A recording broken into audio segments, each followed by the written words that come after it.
A gente hoje vai falar com uma pessoa que eu conheço já de muitos carnavais. Acho que uma autoridade, né, em comunicação. Ela que é pesquisadora, professora da Faculdade de Comunicação da UNB. Ela é fotógrafa, ela é cineasta e ela é de um lirismo, ela é de uma poesia, ela é provocadora. E hoje a gente vai falar um pouco de comunicação no sentido geral da coisa, do jornalismo, das redes e também do audiovisual e de reinvenção, né? Por que não falar sobre isso nesse momento? Bom, vamos lá, dando início. Chegamos.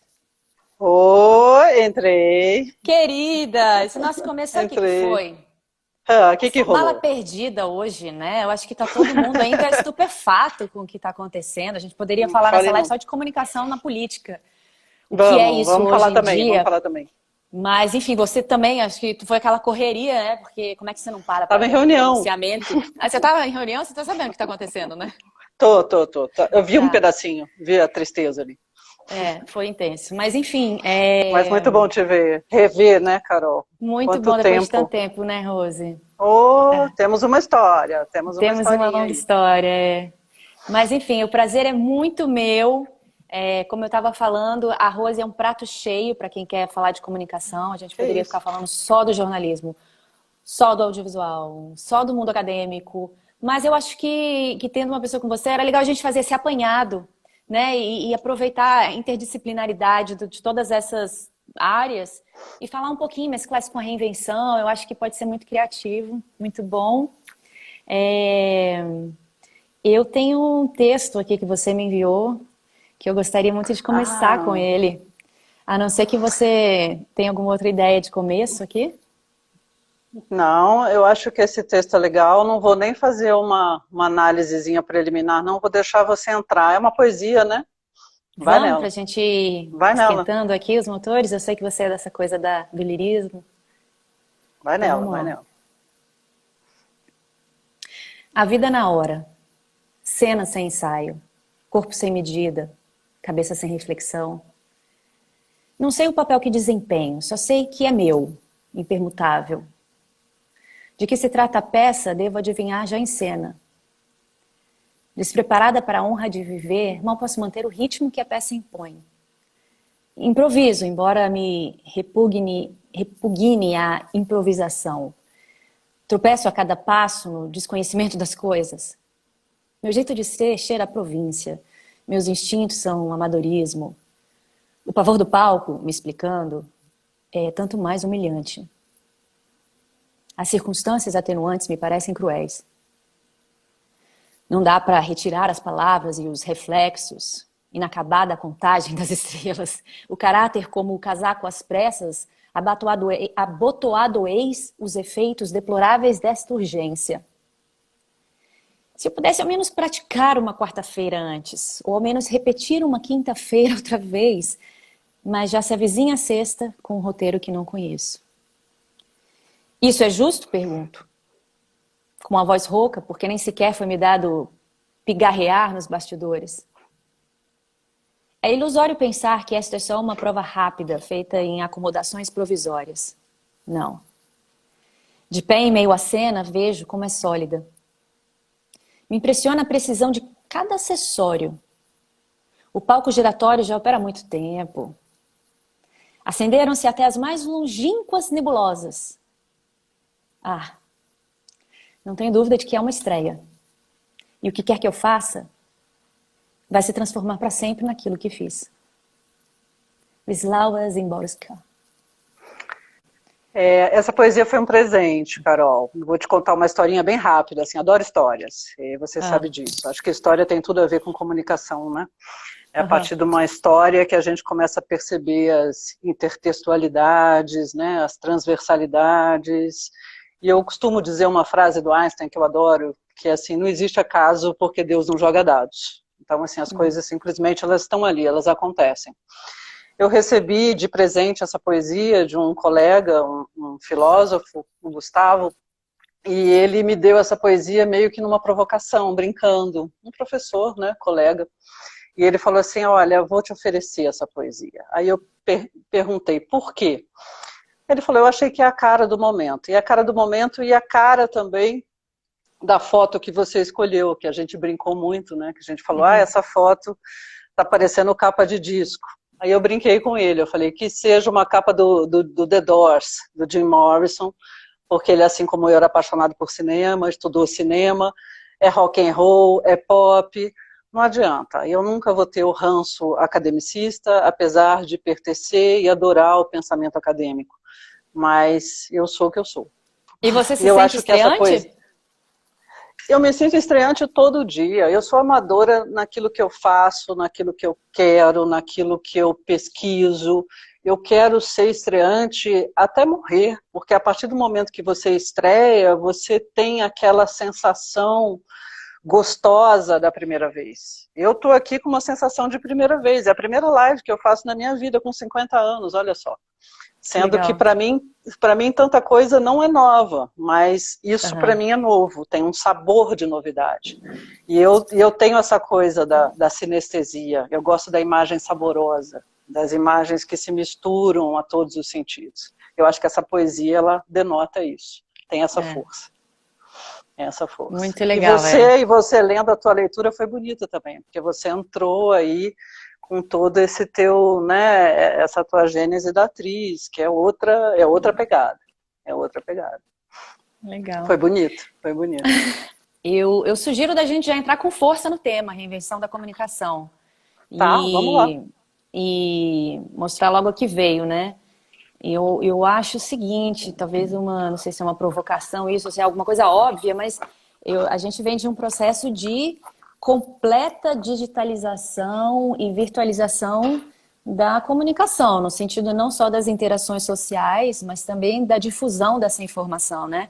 Da distribuição. Haja vista o quê? Os primeiros portais de notícias, depois os canais de streaming, de filmes, e agora festivais de cinema, todos não, mas em plataforma digital, né? Tem o caso de um aqui em Brasília atualmente, o BIFE. Eu arrisco dizer que a pandemia, assim, ela acelera, né, um processo que já vinha acontecendo. Ou não, você vê que essa pandemia, ela abriu uma janela nova, algo que até então não estava no radar.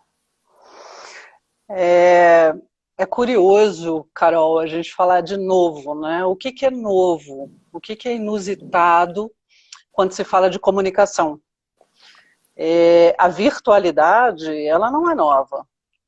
Esse mundo efêmero, esse mundo digital, ele já existe há muito tempo. O que é novo para a gente, que eu diria assim que é mais premente, é a gente ser obrigado, né, a mergulhar nesse mundo. Por que obrigado? Porque se você não tiver imerso nesse mundo agora, se você não tiver com essa curiosidade de descobrir essas camadas, essas fases, entrar na bolha e sair dessa bolha, né, você fica muito aquém do premente, do que está acontecendo na comunicação. Então, o cinema, se você for pensar bem, o cinema ele é do final do século XIX, né? Então, assim, o que a gente está fazendo agora? A gente não fala mais em cinema, a gente fala em audiovisual. Mas o que é o audiovisual, né? É imagem, é som. Eu ainda não tenho o cheiro, eu não tenho essa sinestesia do cheiro, eu não tenho a possibilidade do toque. Mas algumas imagens, elas vêm com tanta força para a gente, que a gente sente isso, que a gente pressente. Então, assim, eu sou muito ligada em tecnologia, embora eu confesso que muitas vezes eu quebro a minha cabeça, fico de mau humor, porque a coisa não funciona no momento exato que eu quero que ela funcione. Mas eu sou muito apaixonada por tecnologia, por conhecer, por experimentar. Para mim foi muito peculiar essa entrada nesse mundo, né, da virtualidade, da cibernética, mas hoje eu não considero o novo. O novo, na verdade, é você ter que ser protagonista desse processo. Isso é novo. Show. Tem uma caneta. Tá, isso é novo. Pega a caneta, fica à vontade. Sinta-se na sua casa, pegue a caneta. Então, assim, aí é novo, né? Eu tenho por exemplo, durante um tempo eu trabalhei como assessora de comunicação no IBAMA. Eu tinha 2 celulares. Eu achava insuportável ter 2 celulares. Mas aí depois de um tempo eu entendi por que eu precisava ter 2 celulares. Porque eu tinha que saber o que era profissional e o que era pessoal.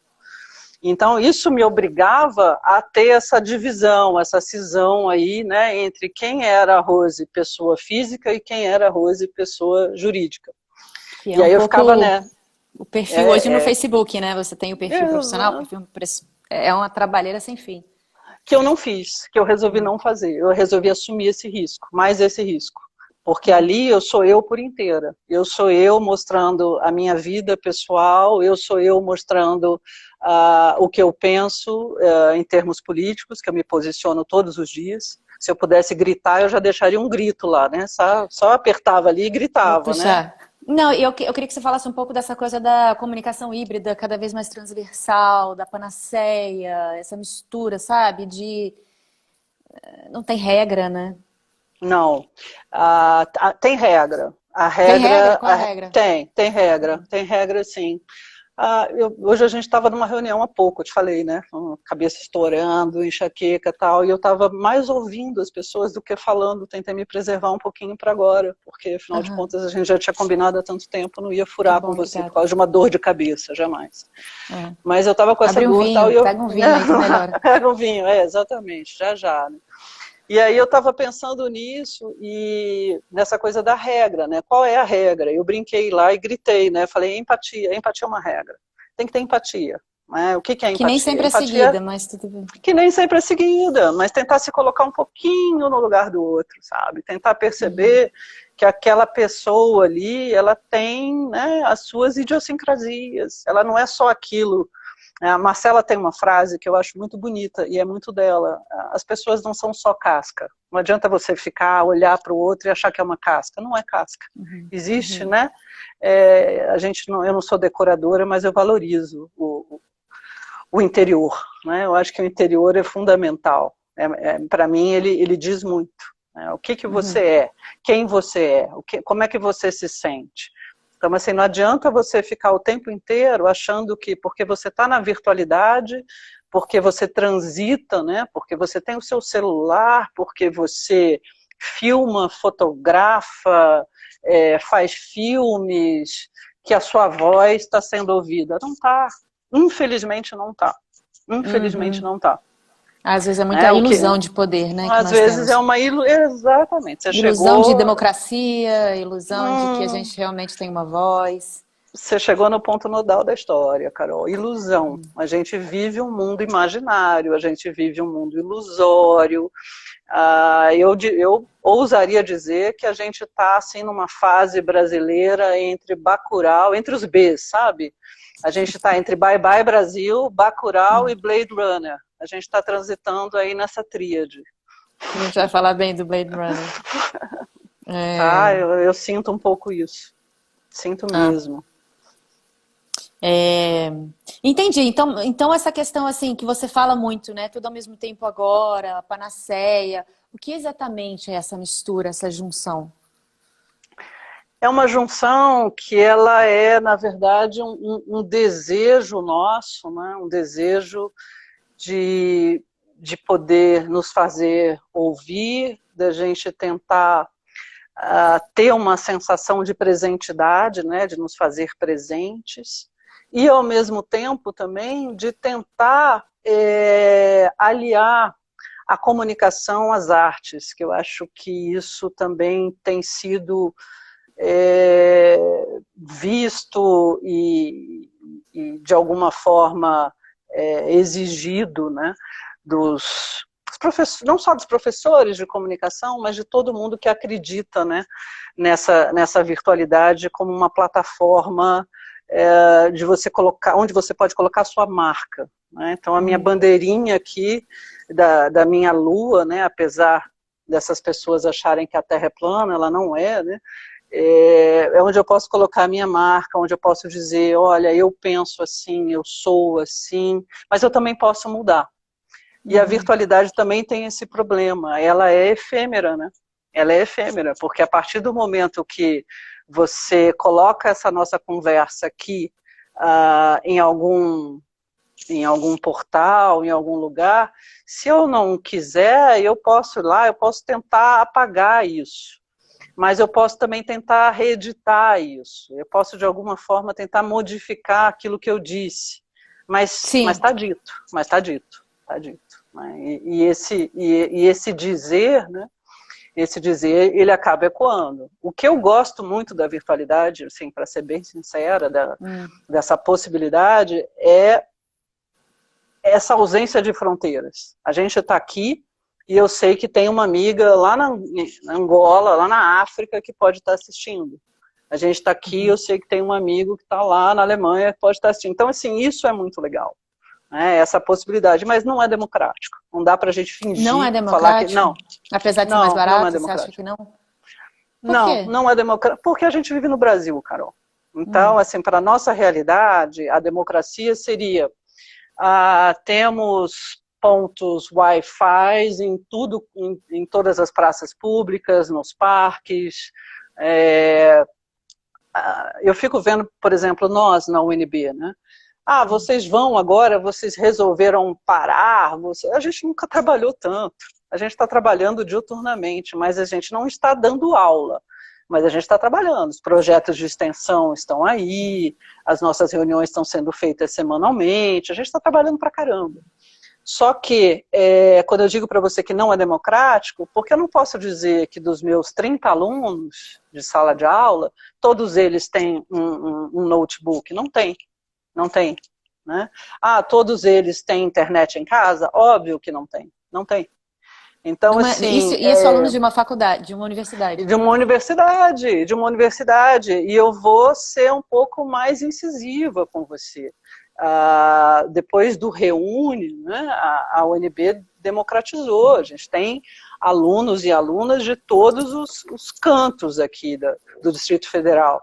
Mas mesmo assim, eu não posso dizer, eu tenho alunos que simplesmente usam um computador numa lan house, ou na universidade, ou na biblioteca. Então, assim, é imprescindível, quando a gente fala, todos, vocês têm a obrigação, né, de pensar nisso. Tá, mas a gente tem que pensar nisso dentro de um esquema muito mais macro. A gente tem que pensar em questões de políticas públicas. A gente tem que pensar em livre acesso dessa comunicação para todos, né, em todas as formas, em todas as classes sociais. E não para alguns, né, abnegados, não é isso. Né? Então... Vai mais além, né? Porque além de você ter que ter acesso ao material do tecnológico, né, que é o computador, o telefone e tal, você tem que saber operar os programas, sim, né, saber os aplicativos. Isso às vezes envolve cursos. Você tem que entender de marketing digital, você tem que falar inglês às vezes, né? Porque tem coisas que você resolve às vezes estudando na própria internet, entrando num site aí da Apple e tal, ou, enfim, qualquer outro Windows. Então, assim, e ter tempo, né? Tempo. E Isso, e agora é outra preciosidade para a gente, o tempo.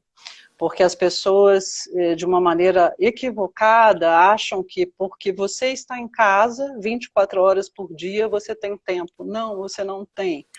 E aí esbarra em uma outra questão também, Carol, esbarra numa questão de gênero, que eu também tenho aprendido muito com a Marcela, assim, porque ela me instiga nisso.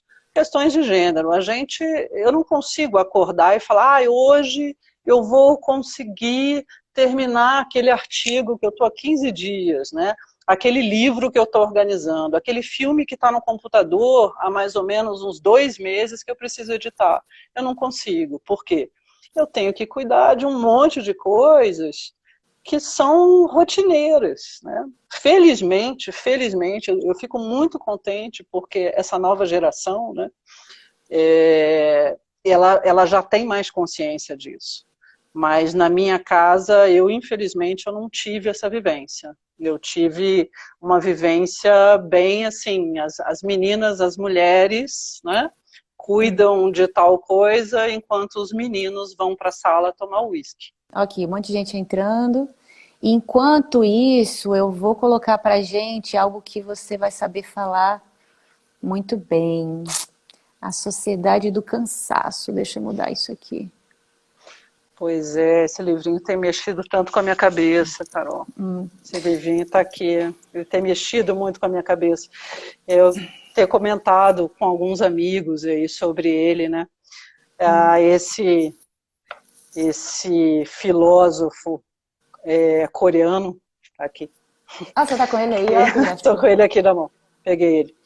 Esse filósofo coreano, ele começa o livro, é até genial, ele começa o livro, a primeira página do livro dele, ele falando que na verdade, agora, né, no século XXI, a gente não está vivendo mais uma guerra bacteriológica, que a nossa guerra é neuronal, não tem nada a ver com bactérias. E aí eu peguei assim e falei, opa, eu acho que alguma coisa mudou aqui, né? Essa primeira página já merece uma reflexão e uma nova abordagem. Ele diz que, na verdade, o nosso grande problema é que nós somos... É o nosso excesso de positividade, né? Isso é muito brasileiro até, se a gente pensar. A gente é super otimista, super...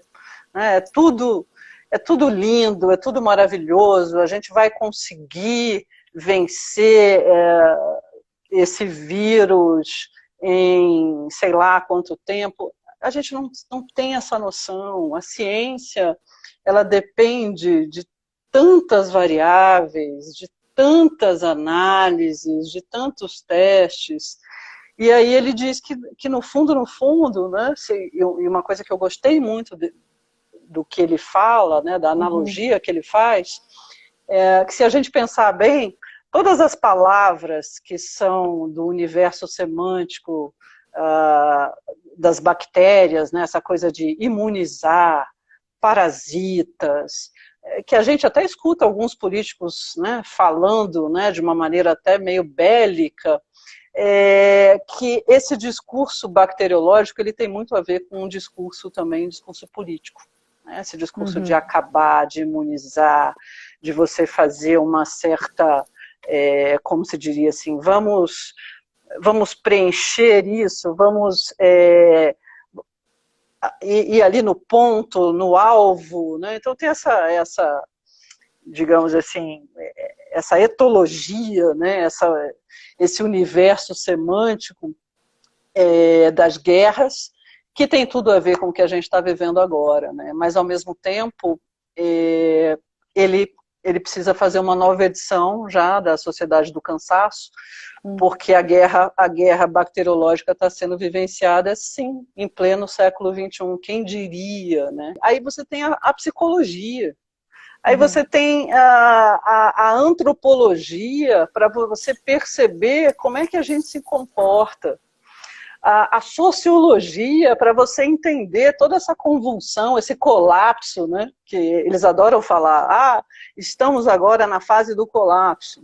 Mas esse colapso ele já vem há muito tempo. O problema é perceberam isso agora.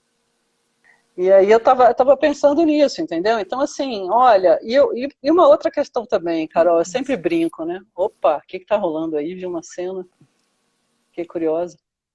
E eu sempre falo sobre isso também, Carol, por exemplo, a frieza dos números, né?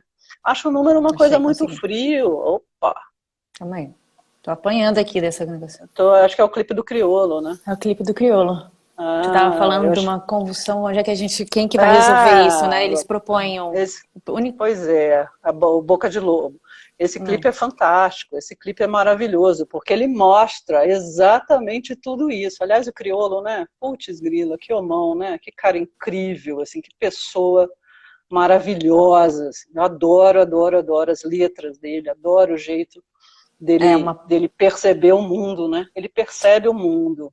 É uma puta crítica, e ele coloca né? tudo Porque aí, o final desse videoclipe é assustadoramente genial, fantástico. Tá vendo? Por isso que eu falo, ó, eu vou dar uma dica, tá? Case com uma mulher, não no teu caso não, porque você é casado com um homem, mas case com uma pessoa que te instigue todo dia, que te mostre coisas boas, né? Que na hora que você senta que você senta no sofá, você não fica só com tédio. Você fala, ó, vamos ver o clipe do Criolo, vamos analisar esse clipe. Né? A pessoa olha para mim e fala assim, pô, você dá aula de cinema brasileiro, você dá aula de documentário, mas videoclipe tá ali, entendeu? Tá, é pungente, tá mostrando a nossa real, essa é a nossa real. Isso é um hábito que a gente tem quase que diário aqui em casa, sabe? Essa coisa do videoclipe. O videoclipe é uma paixão, assim, muito gostosa da gente olhar, analisar e perceber o quanto que o cinema, mais uma vez eu falo cinema com a boca cheia, porque eu faço distinção, desculpa, mas audiovisual, né, aí vai ter briga, tá?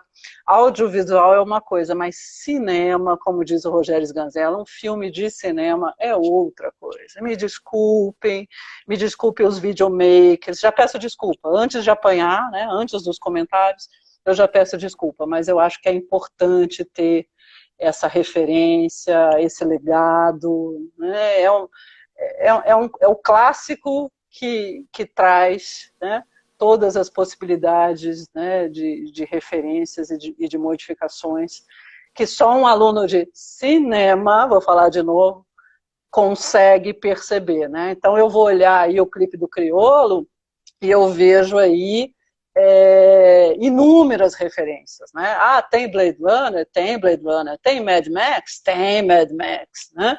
Tem Bandido da Luz Vermelha? Tem Bandido da Luz Vermelha. Tem Glauber Rocha? Tem Glauber Rocha. Olha o porco ali do Delicatessen, sabe? Aí eu vou pirando nessas referências, Carol, porque elas existem, e elas vêm ali, ó, tem o Vampirão, lembra do Vampiro que saiu há pouco? Eu tô até com saudade dele, olha que horror. Então, assim, tem o Vampiro. Carol põe a mão na boca, né? Eu tenho um hábito de fazer isso, me escondendo mas, aqui. Ó, tem o cara da mala, né? O cara que... O deputado que saiu de uma pizzaria recheado, com a mala recheada. Então, assim, são formações diferentes, né, tem o cinema espanhol, tem o cinema argentino. Olha lá o Vampirão lá, olha lá, saindo do Congresso. Saiu e deixou essa coisa aí pra gente. Então, assim, Não, e você isso. vê a insurgência dos animais, né? Talvez como a resposta. É um negócio que explode e você vê animais gigantes vindo prestar contas aqui com a gente. Acertar contas. Mas, Rose, vamos lá. O que você acha das lives? Então, eu sei que você viu até live do sertanejo, você tem procurado ver de tudo, né? Mas eu achei muito interessante, porque eu sou uma pessoa sem preconceito. Nesse prisma, assim, de ver certas coisas, até que às vezes não estão dentro do meu gosto, mas para ver o que está acontecendo mesmo, né? Sim, a gente não pode ter preconceito. Quando a gente trabalha com audiovisual, a gente não pode ter preconceito. Por exemplo, quando a gente assiste uma live, eu não vou analisar simplesmente aquilo que está sendo mostrado ali imediatamente. Eu vou perceber a questão tecnológica, eu vou perceber esses intertextos, o que está por trás ali. Então, quando você mencionou, você assistiu até dos sertanejos, assisti um cara aí, e assisti uma mulher, né, a Marília Mendonça. Assisti um pouco, não assisti inteiro não. Mas o que eu percebi? Eu percebi alguns atributos do cinema que estavam sendo usados ali. Eu percebi uma iluminação de 3 pontos, eu percebi alguns intervalos, né? Eu comentei isso com você, né? A pessoa simplesmente ela parava ali e na hora do break, né? Ela do comercial, ela colocava um comercial ali ao vivo. Achei aquilo sensacional. Eu falei, olha que domínio, isso é timing, né? Então colocava ali o comercial, lia os comentários e começava a falar sobre os comentários. Então, assim, agora vamos parar também, vamos analisar uma outra questão, né? A qualidade da imagem, é a mesma qualidade da imagem, o vídeo em relação a uma tela de cinema? Certamente não é a mesma qualidade. Né? Mas será que hoje, nesse momento, né, como diria o Edgar Morin, o espírito do tempo, será que é a qualidade que está sendo testada ou é a informação? Na verdade, a gente quer uma informação, a gente quer algo ali, a notícia quente, né? A notícia quente. Isso a televisão perdeu A televisão está voltando agora, pra você ter uma ideia, Carol, a televisão está voltando agora com uma certa força por causa do jornalismo, que eu acho sensacional. O jornalismo, né, tudo isso que a gente está vivendo agora, o jornalismo está trazendo, digamos assim, informações que são cruciais. Então, onde eu vou buscar essa informação? Já que eu não tenho, de verdade, né, a informação oficial, a gente sabe, muitas vezes ela vem do Twitter. O Twitter está parecendo nosso diário oficial. Às vezes a gente não sabe nada, aí acorda de manhã, dá uma olhadinha no Twitter, aí você já sabe, né? Ah, o ministro da Justiça vai pedir... Olha só, você falou dessa coisa da live, né? Não foi uma live, foi uma coletiva. Mas o ministro anunciou, né, pelo Twitter, que ele ia pedir demissão numa entrevista coletiva. Você falou duas coisas assim, só para eu não me perder aqui nas linhas de Vai lá. raciocínio. Uma coisa que eu tenho achado muito interessante, bom, as lives trazem a interação, né? Que hoje em dia é a informação que você falou, mas é também interação. Tudo o que uma vez era imagem, era o preciosismo técnico, né? O preparo, você tinha toda uma linha de gente envolvida. Hoje em dia você tem uma pessoa fazendo uma transmissão de dentro de casa, mas a gente está vendo a casa das pessoas, a intimidade das pessoas. E a pessoa sem maquiagem, sem produção, não está muito preocupada se tem luz, se não tem luz, se vai cair, se vai ter que inventar outra live, abrir outra live.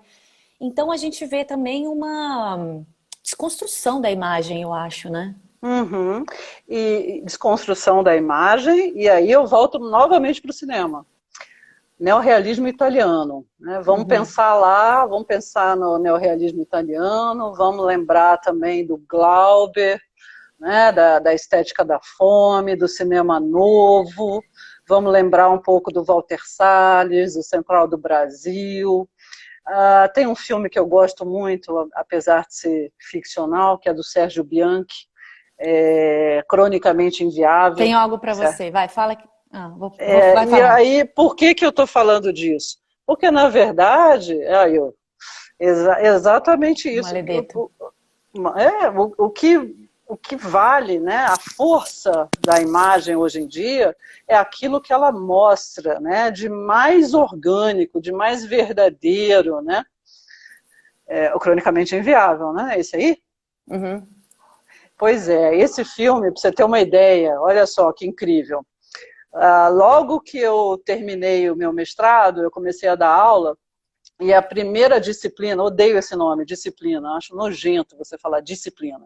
A primeira disciplina que eu dei aula foi ética e publicidade, né? E textos publicitários. E aí eu coloquei esse filme para os alunos assistirem. E esse filme é do Sérgio Bianchi. E esse filme fala sobre isso, né? Sobre as pessoas que perderam a noção, sobre a falta de empatia.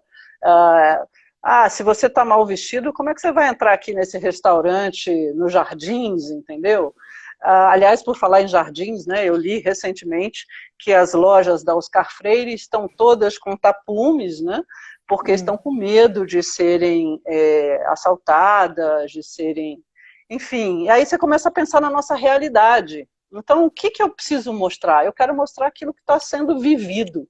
E o cinema sabe fazer isso com maestria, o cinema sabe se apropriar dessas imagens reais aí, né? E mostrar mesmo, como diria o Nelson Rodrigues, a vida como ela é, né? A vida como ela é, mas com lirismo, com profundidade. A gente vai voltar também aí no Cronicamente Inviável, quando a gente vai falando dos temas, né, atuais, porque o ódio, essa coisa do medo também, hoje em dia é muito forte, né, que a gente trabalha. Mas, voltando àquela coisa que a gente estava falando ali da desconstrução da imagem, você vê também o jornalismo, né, se desconstruindo. O público enviando mensagem amadora e a coisa se torna muito mais instantânea e muito mais imediata e muito mais... Verdadeira. Verdadeira. Aí você chegou no ponto. Estamos ficando mais realistas? Como isso afeta a sociedade? Você acha que a gente está ficando mais realista, mais sincero por conta dessa... Tirar essa máscara toda, essa fantasia, essa produção, essa preparação, essa maquiagem? eu gosto dessa palavra verdade, porque eu prefiro viver nela e prefiro acreditar que as pessoas que eu convivo também estão, né, dentro aí dessa gênese. O jornalismo tem sido essencial. E aí, o que eu percebo nesse jornalismo? Está mudando de que forma? Meio que na marra, meio que na marra. Eu fico muito triste quando eu vejo um profissional, um jornalista na rua, porque eu acredito nesses profissionais, eu acho que são pessoas que gostam, que acreditam na sua profissão, né? Então essas pessoas estão ali entrando numa sonora, numa matéria, abrindo a câmera, aí vem uma pessoa atrás, né, uma pessoa completamente destemperada, e começa a xingar. O que essas pessoas, né, como é que essas pessoas não pensam, né, que essas imagens elas não vão ser analisadas, que elas não vão ser vistas, que essas imagens não vão ser criticadas e pensadas. Então, assim, um jornalista trabalhando e ele sofre um atentado, né, de uma pessoa ali que simplesmente é um fanático, que ele nem sabe o que ele está fazendo, ele é um gado, né, ele é uma pessoa que está simplesmente uma massa de manobra, e ao mesmo tempo ele está ali, né, na sua função, ou ela está ali na sua função. Então, assim, eu acredito muito que o jornalismo vai mudar, acredito mesmo, eu posso ser uma romântica, mas eu acredito mesmo que o jornalismo vai mudar. Por quê? Porque essas pessoas, elas estão sentindo agora na pele o que nós, né, dentro das universidades, dentro das salas de aulas, dos nossos laboratórios, o que a gente sente, né? Um preconceito que muitas vezes é ideológico, mas que não tem absolutamente nada a ver com aquilo que a gente é. Então, assim, eu tenho muito respeito pelos jornalistas que estão vivenciando essa fase crítica, nevrálgica e pandêmica também da comunicação. É interessante isso, porque você tem uma abordagem assim, interessante dessa transformação do jornalismo, otimista, eu acho, mas eu, por exemplo, acho que o jornalismo está extremamente sensacionalista. Eu acho que, não sei, ele às vezes de qualidade pobre, repetitiva, parece que só tem um assunto para falar. Mas aí tem uma outra questão, Carol, tem uma outra questão que você se esquece. O jornalismo, ele lida com fatos, né? Ele precisa ter o fato. Deveria. Ele lida. Eu estou falando do bom jornalismo, né? O resto também não me interessa. Mas ele lida com fatos. E aí ele precisa ter dados, né? Verídicos, ele precisa ter dados estatísticos, ele precisa ter, como eu diria, depoimentos fidedignos, ele tem que ter esse arcabouço, né, para ele poder trabalhar. E aí o que acontece? Muitas vezes essa informação ela não vem, ela é escamoteada. A gente está vivenciando isso. Desde o começo, quando começam a falar, a gente tem tantos números de casos no Brasil, eu falei, não, isso é para inglês ver. A gente sabe que existe uma subnotificação, a gente sabe que esses números não são fidedignos. Quer enganar quem? Pode enganar XYZ, mas não vão enganar uma população inteira, não vão enganar um país inteiro. Me senti a Carol Conká, tombei. Eu vi que ia cair, mas não quis te interromper. Eu falei, o pessoal já está acostumado, eles já estão vacinados. Me senti Carol Conká, se é para tombar, tombei e voltei. Mas você estava falando, né, que o jornalismo... Vamos voltar no jornalismo. Você falou assim, eu estou achando o jornalismo... E aí alguém até comentou que os jornalistas nunca trabalharam tanto. Né? Ela deve os jornalistas, é por isso que eu visto a camisa, né? Primeiro porque eu tenho uma jornalista em casa, né? Marcela é jornalista e ela está o tempo inteiro assim, ligada, lendo, observando e criticando isso. E eu falo, esquece, dá um tempo, senão você vai pirar. Pira, acho não que foi dá. Ela que falou, que chegou o momento do jornalismo verdade. Ela fala isso, é o jornalismo verdade. Aí eu falei, por que jornalismo verdade? Aí ela fala assim, porque a gente está vendo ali as gafes, os erros. Vou te dar um exemplo. Tá? As gafes, os erros. as gafes e os erros. Então, Tem o gente que que dorme, acontece? tá dormindo, tão cansada que dorme, Tem né? gente que dorme. Eu já fiz isso, Carol. Eu já paguei um curso para fazer, e eu fui para esse curso e o professor estava lá falando, e eu estava na segunda cadeira, e o cara era muito bom, mas eu dormi. E eu dormi porque, eu não gosto? Não, eu dormi porque eu estava exausta, eu estava cansada. E a gente não pode dormir, entendeu? A gente não pode, sei lá, tossir. É por isso que eu gosto dos filmes também do Godard, sabe? O silêncio importa, a tosse importa. O É erro, né? verdade. O erro é bem-vindo. O erro é sempre bem-vindo, porque o erro é verdadeiro. A gente não está sempre de bom humor. Quando eu falei para você, eu falei, puta, eu estava com uma dor de cabeça infernal. Eu não estou fazendo um charme, entendeu? Eu queria pegar isso aqui, tirar e falar, pô, não estou com dor de cabeça, mas eu estou. Então, assim, eu não vou mentir. Eu tenho que ser quem eu sou. Então, assim, voltando à questão do jornalismo, né? O que acontece? Hoje a gente vê as casas das pessoas e ao mesmo tempo, essas casas, né, são o quê?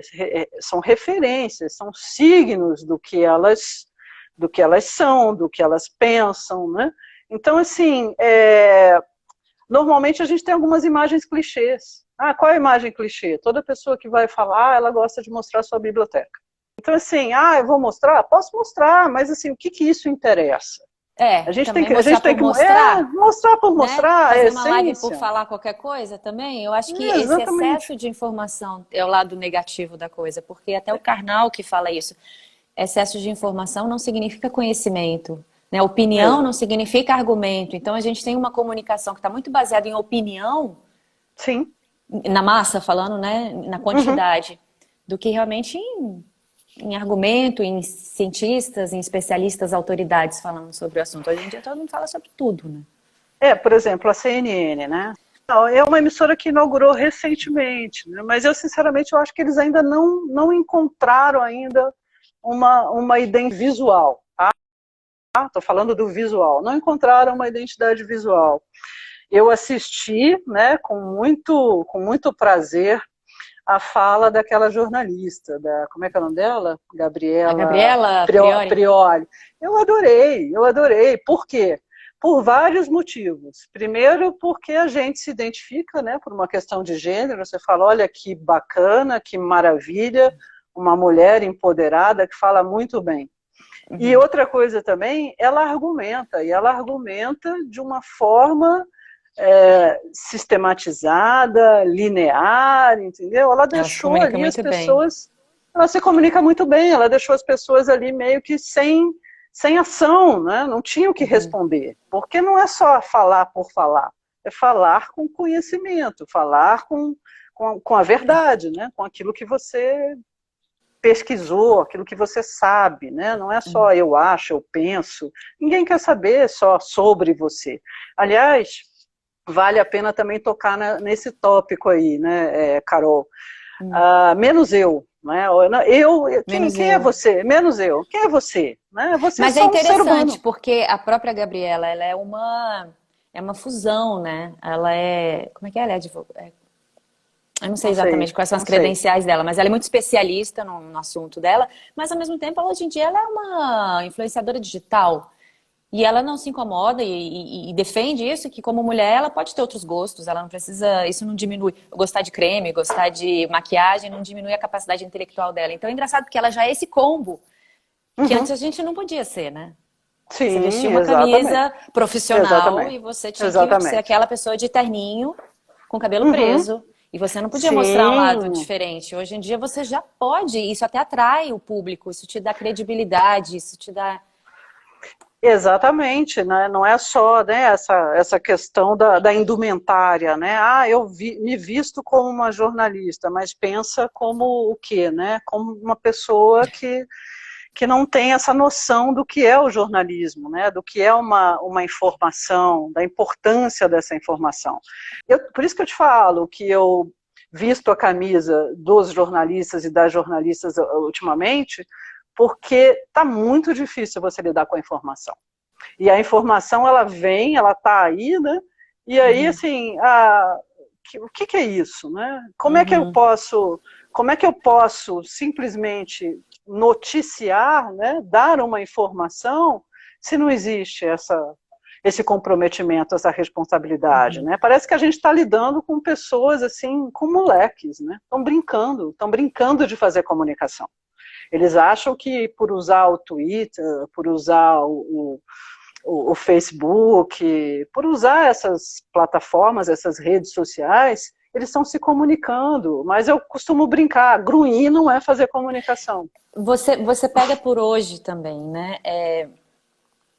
Eu ia defender que hoje a gente tem uma comunicação direta com, pelo menos, os ministros, né? Acho que nunca se viu essa coisa de você ter diariamente o ministro da Saúde conversando não, mas respondendo a população e dando, né, o parecer dele do que está acontecendo.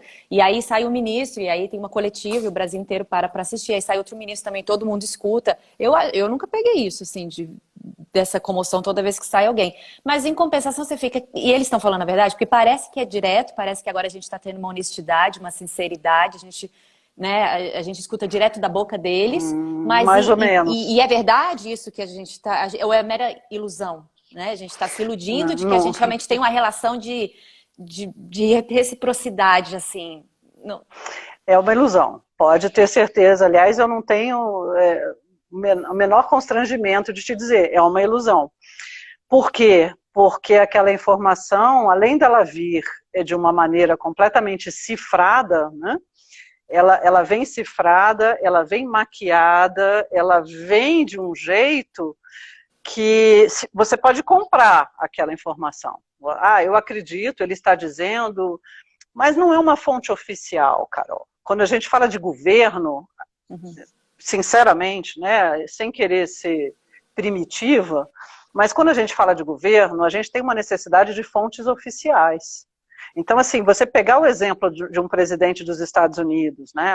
O Trump usa as redes sociais como se ele estivesse, sei lá, escovando os dentes, para ele é tranquilo.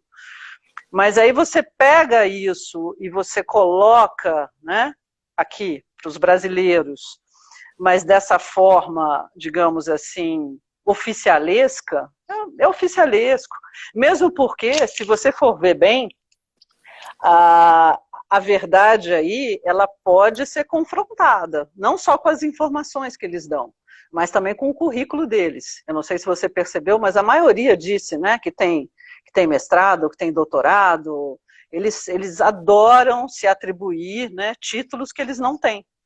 Não, na verdade o ministro da Saúde, ele não tem doutorado, ele fez um curso de especialização nos Estados Unidos, que é muito diferente, né? Um curso de especialização não é um doutorado. Um doutorado você fica anos ali, né, lendo, pesquisando. Uma especialização, né, sem nenhum demérito. Ok, é uma especialização, mas é muito feio você chegar e se atribuir uma coisa que você não tem, e eles adoram fazer isso. E eles fazem isso com a informação também. E não só isso, né? A maneira como eles desacreditam os cientistas, as universidades, né? As universidades. Só que agora perceberam que sem as universidades, sem os cientistas, a crise vai ser muito pior, né? A gente vai sofrer essas consequências de uma maneira muito mais dramática. Só então, que a gente não está falando de roteiro. Vamos falar de soluções. Vamos falar de soluções, porque... Não sei, você Tonilista, acha que... né? Tonilista. Não, é porque alguém me provocou aqui falando que o jornalista tem que se reinventar. Então, falando da reinvenção, não só do jornalismo, do jornalismo, mas da informação. Será que... Eu queria pegar só esse ganchozinho rapidinho antes de você... quando você fala dessa reinvenção do jornalismo, né? Eu tenho percebido isso e agradeço a pessoa que fez esse comentário. Porque essa transversalidade, né, da internet para a televisão, a revista, né? Então você está ali no jornal, um jornal televisivo, e ao mesmo tempo você tem um QR Code ali para você apontar o seu celular e de repente buscar outras informações que vão agregar aquelas, né, que estão sendo ditas ali. Você tem a interrupção, por exemplo, de um programa de entretenimento, com a entrada de um jornalista falando exatamente dos últimos acontecimentos da web. Mas, ao mesmo tempo, A Marcela acabou de falar aí, né? A TV morreu, o jornalismo morreu. Eu não sei se a TV morreu, mas que ele vai ter que ser reinventado, ele vai ter que ser reinventado, porque esse jornalzão aí do jeito que tá, ninguém aguenta. As pessoas não têm mais essa paciência, assim como não tem mais a paciência de ficarem 2, 3, 4 horas dentro de uma sala de aula. As pessoas estão com outra, digamos assim, com uma outra atmosfera, né, visual, com uma outra apreensão dos sentidos em relação a essa busca de informação. Então, aquele jornal que está sendo mostrado agora na televisão, ele está completamente requentado. E ele está requentado às 8 horas da noite, porque aquilo que está sendo dito ali... Já foi dito o dia inteiro. Já foi dito o dia inteiro, já foi... E muitas das coisas, o que ele está fazendo agora, que é pior? Além de estar repetindo, ele pega posts de redes sociais. Então eu vou pegar o que o ministro X falou no Twitter, eu vou pegar o que a fulano falou no Facebook, eu vou pegar a foto do Instagram, e aí, se eu quisesse esse tipo de jornalismo, de seleção de conteúdos de redes sociais, eu não sei, eu acho isso muito fraco, eu acho que ainda essa fórmula, ela ainda precisa ser feita, ainda está muito rebuscado, uma tentativa de ser interativo, mas está uma interatividade muito estática, ao meu ver, né? Posso estar enganada, mas sei lá, os jornalistas podem dizer isso com mais propriedade. Eu não sou jornalista, mas é a minha apreensão desses sentidos aí, desses sentidos das matérias que eu tenho acompanhado e que tenho lido e que tenho visto diariamente. Né? Eu acho que o jornalismo, a qualidade, né, está muito aquém, né? Eu prefiro, sinceramente, pegar uma revista e ler uma revista com mais profundidade, né, uma revista específica, uma Piauí, por exemplo, que eu adoro, que eu gosto muito, né, eu prefiro ler com profundidade, esse jornalismo eu gosto. Aí você vai, um jornalismo literário? É um jornalismo literário porque ele tem mais tempo, né, a gente tem uma ex-aluna, né, que é ótima, a Carol acho que nem está mais na Piauí, Carol Pires. A Carol escrevia muito bem, mas antes dela escrever, a Carol apurava, sei lá, 3 meses. Quem dá esse tempo, né? Qual é o editor que dá 3 meses para a pessoa fazer uma matéria? Né? Não dá para... Não tem mais essa possibilidade. É tudo muito rápido, né? E aí, por causa dessa rapidez, as pessoas acabam requentando redes sociais, que eu acho péssimo. Duas coisas que o pessoal está comentando aqui. Ai, meu Deus, antes que eu esqueça. A Marcela falando, o povo que não tem TV se informa mal no WhatsApp. É verdade. É verdade. Né? E acaba... E outra coisa que o Ronaldo está falando aqui, que a pandemia antecipou 20 anos dessas mudanças, e também do ensino à distância, o teletrabalho, né? Enfim, antecipou 20 anos e acho que em todas as reinvenções. Agora, você acha que a ressignificação da informação, ela acontece a partir do momento que a gente tira um pouco o foco no americano, de fora, né? E, de repente, busca uma conexão mais interna com o que é nosso. Porque eu, depois que voltei para o Brasil, eu fiquei horrorizada como é tudo uma cópia. Os programas de auditório, a própria comédia, agora o stand-up, tudo, né? O cinema... Acho que eu não diria que não. Acho que o nosso cinema é o nosso cinema. Tirando talvez as comédias, mas é impressionante como a gente olha muito para eles, né?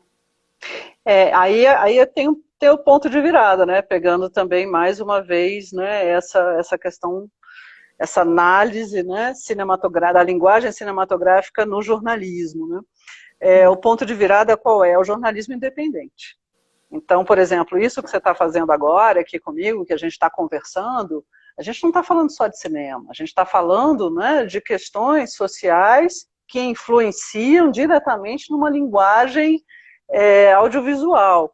Mas o jornalismo independente, ele vem com tudo aí, ele está com tudo, não vem com tudo, ele está com tudo. Os blogs já começaram, né, a dar essa entrada. Então, os bons jornalistas, eles têm os bons jornalistas, né? Essa frase não é bem-vinda, não é questão de ser bom.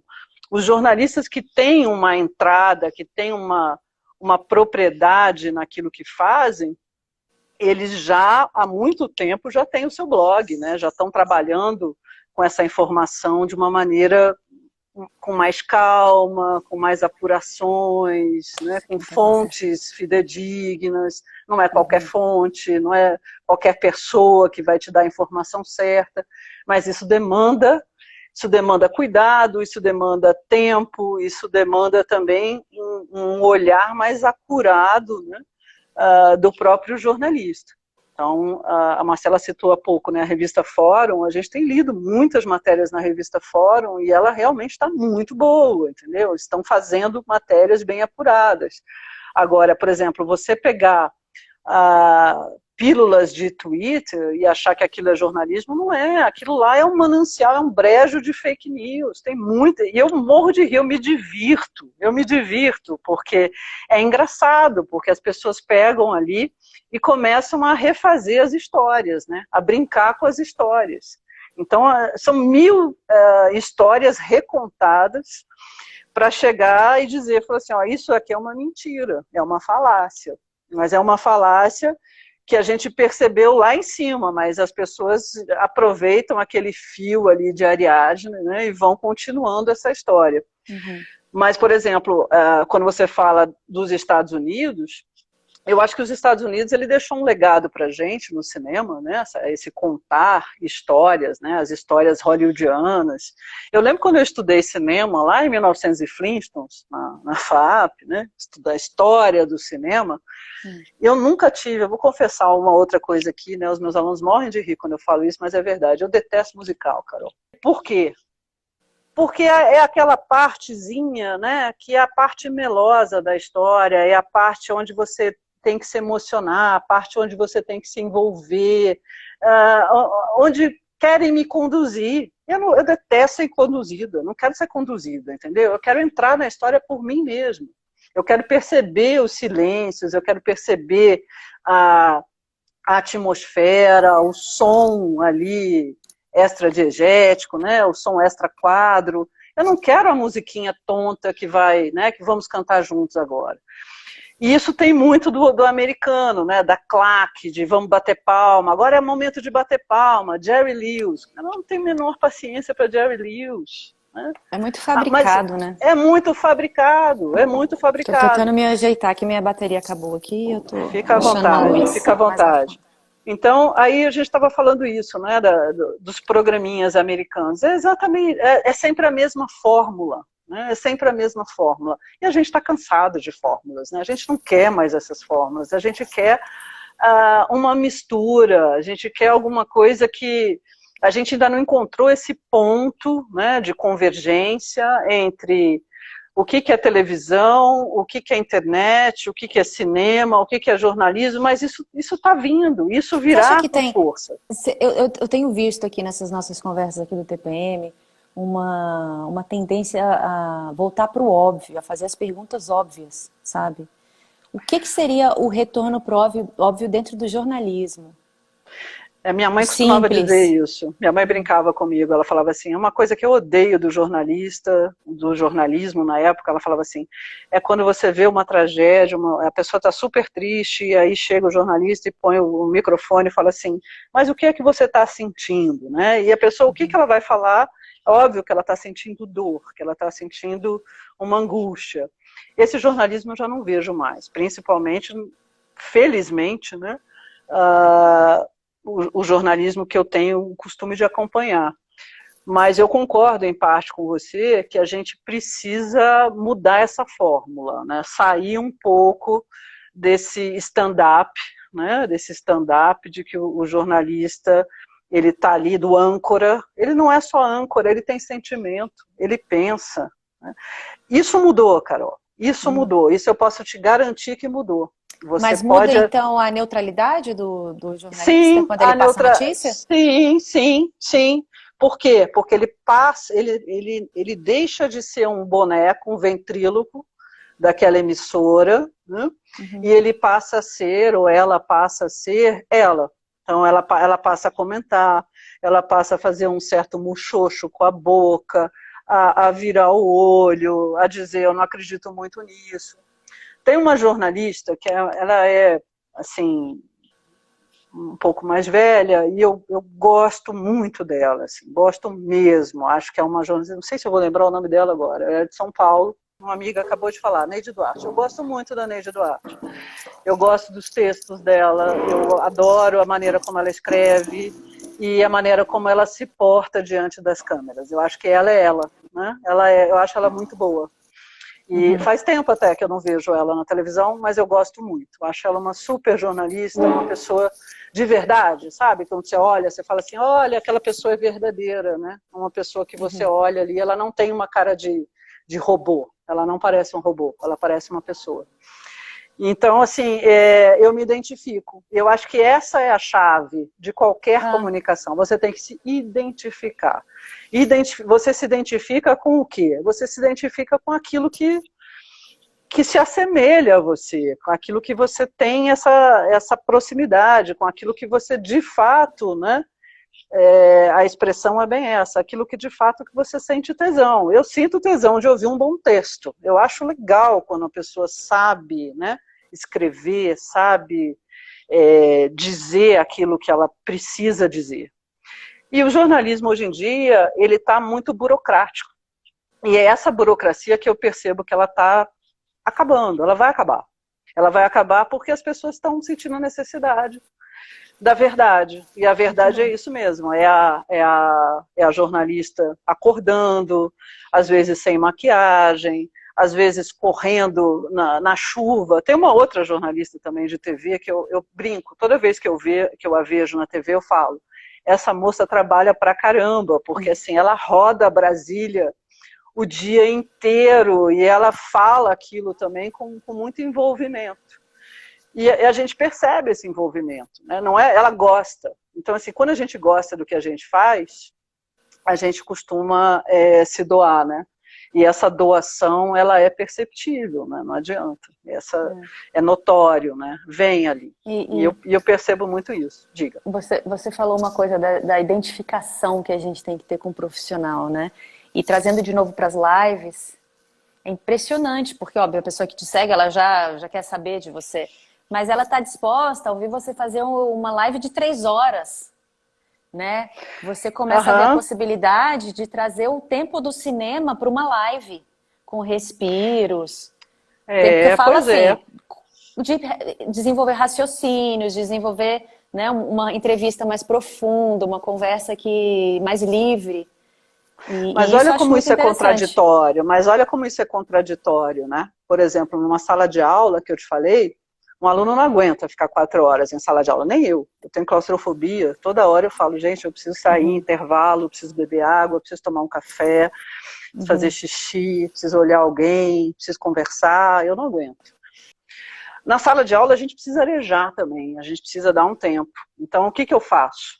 Agora a gente vai ver videoclipe, agora a gente vai analisar um clipe. Olha, eu estou falando de teoria da comunicação, eu estou falando da teoria hiperbólica, e a gente vai ver agora o clipe da Carol Conká, que eu brinquei com você. O que tem a ver? Tem tudo a ver. Tem tudo a ver, né? Então, assim, conseguir fazer essas inter-relações, né, como se eu estivesse batendo um papo. Eu estou ali com 30 pessoas na minha frente, mas aquelas pessoas ali, a partir do momento que eu conheci, elas já são minhas amigas, elas já são pessoas íntimas. Então eu posso abrir a TV da minha sala e mostrar para ela o que eu gosto. Esse mesmo cara, essa mesma menina que está ali, ela fala para mim assim, tá, mas a gente vai ter que ver um filme agora? Aí a primeira pergunta que é feita é assim, mas quanto tempo esse filme, né? Será que vai demorar muito? Será que... E aí o que eu percebo que a gente sofre um pouco o que o próprio Byung-Chul Han falou aqui na Sociedade do Cansaço, né? A gente sofre um pouco com essa questão da temporalidade. Tudo tem que ser muito exíguo, o tempo tem que ser enxuto, porque se não for enxuto, eu sou um pouco TDAH, né? Tenho transtorno de déficit de atenção. Eu não consigo ficar muito tempo focada ali, eu quero fazer 1000 coisas ao mesmo tempo. Mas um filme, às vezes, ele exige esse tempo de fruição. Falando sobre essa necessidade da gente estar atento, eu queria te propor um quizinho rápido e depois a gente entra para a parte do audiovisual. Claro, claro. Vamos lá, quiz. Facebook ou Instagram? Instagram, sem dúvida. Zap ou Telegram?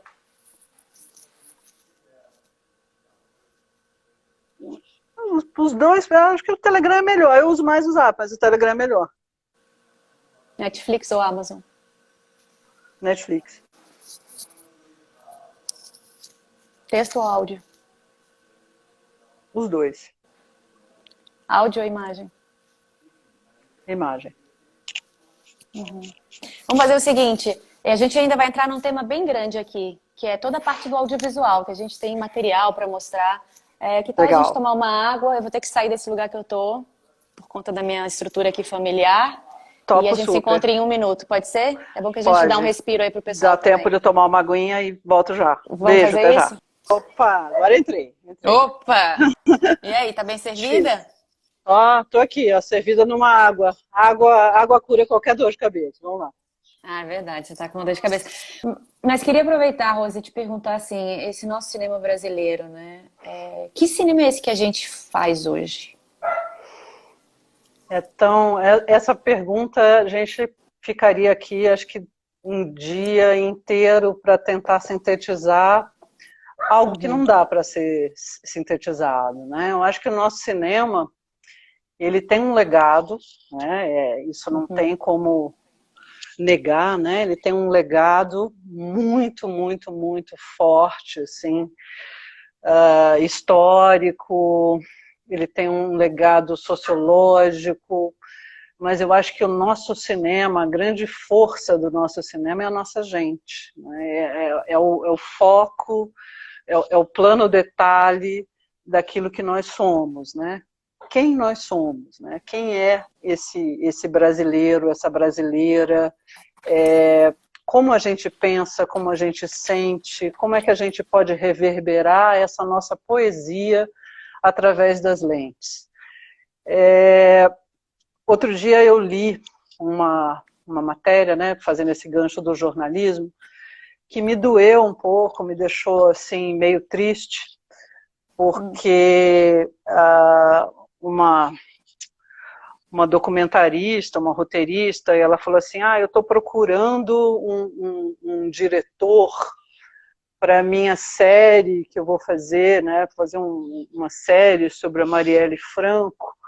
E ela falou assim, eu não escolhi um diretor ou uma diretora brasileira porque nós não temos nenhum Spike Lee. Eu falei, nossa, que equívoco, porque assim, o Brasil é um manancial de talentos do audiovisual e do cinema. E nós temos muitos diretores, aí falando nessa questão, né, racial, né, diretores negros, diretoras negras, nós temos muitos, né, desde a Adélia Sampaio, né, que inaugurou essa frente, né, no cinema, mas nós temos pessoas jovens aí, São Paulo, Rio, Recife,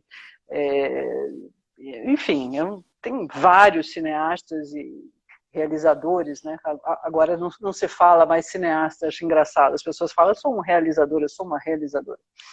Mas, assim, é muito complicado a gente dizer assim, eu não reconheço esse profissional. São inúmeros profissionais.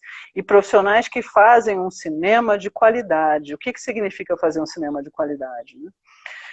Faz um cinema que sabe contar uma história com começo, meio e fim, sabe contar uma história de uma maneira linear, aristotélica, mas também sabe contar uma história de uma maneira mais poética. E do ponto de vista técnico, como é que está o nosso cinema hoje também, sabe? Porque eu acho que a gente vai acabar falando um pouco de um retorno ao cinema marginal, talvez, que é um pouco também da comunicação que a gente estava falando, essa desconstrução. Você sai, eu vou colocar o trailer do Bandido da Luz Vermelha, e aí você volta, tá? Que aí a gente põe...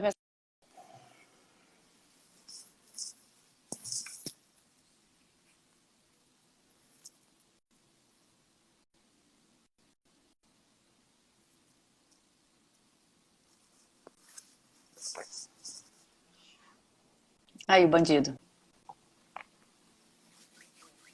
Adoro. Adoro. Tem uma coincidência boa aí para falar. Você comentou comigo, antes da gente fazer essa live, né? Do cinema marginal enquanto essa urgência no fazer, sem tanto cuidado, né, com a qualidade técnica. Isso Exatamente o que a gente está né, vivenciando agora. Muito interessante. Você acha que isso é um resgate, um retorno a esse momento do cinema marginal? Sim, sem dúvida, acho não, sem dúvida, né? E ao mesmo tempo eu vou te dizer, quando eu mergulhei, né, no Bandido da Luz Vermelha, ao longo do mestrado, eu fiquei cada vez mais embasbacada pelo nosso cinema, pelo fazer cinematográfico, aquela coisa, aquela vontade, aquela gana. A gente tem muito isso. Né? Vamos fazer? Vamos fazer. Eu tenho Glauber, Rogério Asganzerla, Andréa Tonassi, Carlão, que eu amava, Carlos Reichenbach.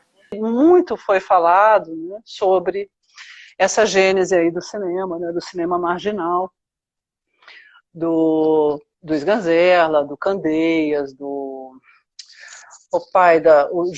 Bodansky, enfim, todos esses cineastas que até hoje, né, quando a gente assiste os filmes deles, a gente percebe uma força, uma pungência, uma visceralidade. São filmes que mostram um Brasil que muitas vezes a gente desconhece.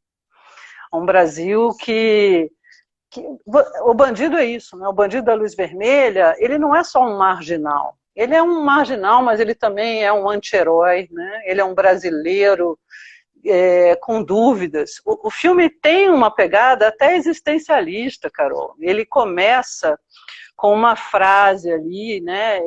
Quem sou eu? Quem sou eu? E aí, conversando depois com o Sganzerla, era aquela coisa, eu quero filmar, mas eu não tenho um carrinho para fazer o traveling. E daí, né? Você tem uma cadeira de rodas, você tem um skate, então sobe na cadeira de rodas e vamos lá. Eu quero fazer uma cena numa comunidade, mas eu não quero que essa comunidade seja representada no meu estúdio, né? Eu não vou pintar ali uma casa, não vou pintar uma mesa, um café. Não, eu quero uma cena naturalista. Eu vou levar as pessoas até o lugar onde aquilo acontece. Então, assim, né, esse legado no cinema começou mesmo, né? Nelson Pereira dos Santos, né? Quando você assiste lá Rio Zona Norte, Rio 40 Graus, então assim, você entra, né? Pela a entrada e pelas entranhas, né? Você entra naquela locação que não é uma locação, é tudo verdade, é como o nome do festival de documentário do Amir Labak, é tudo verdade. Então o cinema marginal ele tem essa força pela veracidade dele e ao mesmo tempo pelo deboche, pela ironia, pelo humor, pelo xiste. Então tem muito de Freud ali, mas também tem muito do kitsch, né, do inutensílio, das coisas que você olha. O Bandido mesmo, ele usa um pente de plástico para pegar. Eu tenho vários, né? Eu posso falar, hoje em dia, por exemplo, Carinha Nu, que eu adoro, né? Tem muito de cinema maravilhoso, né? O Céu, eu lembro quando eu assisti O Céu de Sueli, eu fiquei embasbacada, eu falei, olha essa personagem da Ermila, né? Olha essa mulher, né? Olha essa mulher, né? Olha essa personagem. Vamos voltar aqui para as personagens femininas, né? A Sônia Braga no Aquários, né? O que é aquela personagem, a Clara, né? Também forte, né? Uma mulher, apesar, né? Aquela elegância dela, com toda a elegância, mas uma força no olhar, uma interpretação Bacurau também, né? Aquela médica, aquela cena da médica, né? Doutor, eu estou passando mal, eu estou passando super mal, o que eu faço? Ah, toma, você tá de ressaca, toma um copo d'água, não sei o que melhora, entendeu? Então, assim, um diálogo que seria um diálogo passível do cinema marginal, né? Dessa coisa da verdade mesmo. Então, eles deixaram esse legado, e o nosso cinema tem muito disso. Que os americanos, me desculpem, mas os americanos não vão conseguir nos imitar. Mas eu acho que eles também nem querem, eles nem querem, nem querem, nem querem. Mas, por exemplo, concordo. Por exemplo, você imagina um cineasta americano filmando o filme da Ana Mulaert, por exemplo? Que horas ela volta? Imagina se ao invés da Ana Mulaert, né, da Regina Casé ali como atriz, se a gente tivesse uma linguagem mais hollywoodiana. O filme ia perder aquele lirismo, né? Ia perder. Não acontece. Estava falando dessa novela da Globo, aí acho que é Manuela Costa o nome da diretora, da diretora e eu falo que é roteirista, né? Roteirista também porque ela é a mesma roteirista daquela série Justiça, que eu achei impecável, eu gostei muito daquela série. E aí eu vou fazer um comentário que volta um pouco nessa questão do cinema marginal, sem querer tem uma transversalidade ali, Carol. Eu escutei muita gente aqui de Brasília falando assim, eu não assisto essa novela, porque eu acho essa novela muito, muito violenta. Novela violenta, com os diálogos violentos, é uma coisa assim, né? Eu prefiro nem ver. Aí eu fiquei pensando, eu falei, olha só, né? Como algumas pessoas são, né? A novela, na verdade, ela é um espelho ali da nossa brasilidade. Ela tem muito da nossa brasilidade. Muito desse folhetim cotidiano, né? Que a gente vivencia, principalmente para quem mora aqui em Brasília, tudo que está ali, a gente já vivenciou. Pode ter certeza, pode ter certeza. Então, assim, que história que a gente vai contar? Vamos contar, né?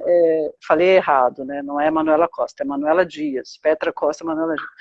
A Manuela Dias, ela escreve muito bem. E ela escreve por quê? Porque ela deve ser uma pessoa, eu imagino, eu não a conheço, mas ela é muito atenta à nossa epocalidade. Ela é muito atenta. Então, tudo que ela... É o filme que eu falei para você ali, o Cronicamente Inviável, do Sérgio Bianchi, que também tem muitos, né, da nossa cotidianidade, a novela também. Então, coisas que você não imaginaria, isso não é possível. É possível, isso acontece, isso é Brasil, né?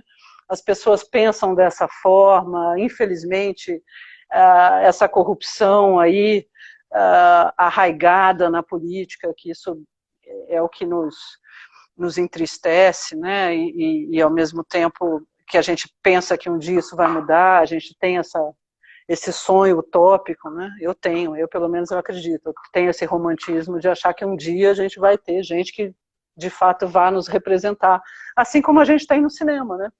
Se a gente tem representação no cinema, se a gente tem representação no audiovisual, por que a gente não tem a mesma representação na política? O Rogério Sganzella coloca um personagem no Bandido da Luz Vermelha que é o JB. O JB é o político mais populista, mau caráter, né? As coisas que ele fala, você fala, não é possível, né? A Marcela lembrou agora do Barra Vento, que a gente reveu outro dia, né? Barra Vento do Glauber é lindo, mas não é só linda a fotografia, que é embasbacante, não. A história, a maneira como ele conta, né? A vivência daqueles pescadores, né? Essa questão de gente querer se dar bem, né? De pessoas do mau caratismo do brasileiro. Então, isso tudo está ali, né? Está ali no cinema, está ali na tela. E eu acredito muito que essa novela, esse folhetim aí, que foi interrompido, para mostrar, obviamente, coisas mais urgentes, né? Que a gente precisa ter essas Não, é informações. porque o pessoal não consegue filmar também, né? Não consegue filmar, mas ao mesmo tempo tem uma outra urgência, né? O jornalismo, vamos combinar, né? O jornalismo hoje em dia, ele é essencial. A gente precisa do jornalismo até para saber se a gente pode ir à rua, se a gente pode ir ao supermercado e se a gente vai voltar para casa. Parece, assim, um discurso surreal, né? Que nem o Buñuel imaginou que a gente fosse viver isso, Carol, mas o jornalismo hoje em dia ele é necessário para a nossa sobrevivência. E você vê um retorno a questões filosóficas e existenciais e essenciais, também Eu vejo. pensando na trilogia da Estrada, que também é a sua cara, né? Que eu amo. Essa Amo. colagem de gêneros com forte influência de fotografia, artes visuais, arquitetura, né? Então, tem um pouco dessa busca por autenticidade, que a gente também estava falando ali na comunicação, então acho que tem esse fator da reinvenção, que é um retorno, e tem também o tema, um retorno em tema, né? Do existencialismo, de silêncios, de... Não sei, buscar o essencial do ser humano mesmo, a humanidade, né? As emoções.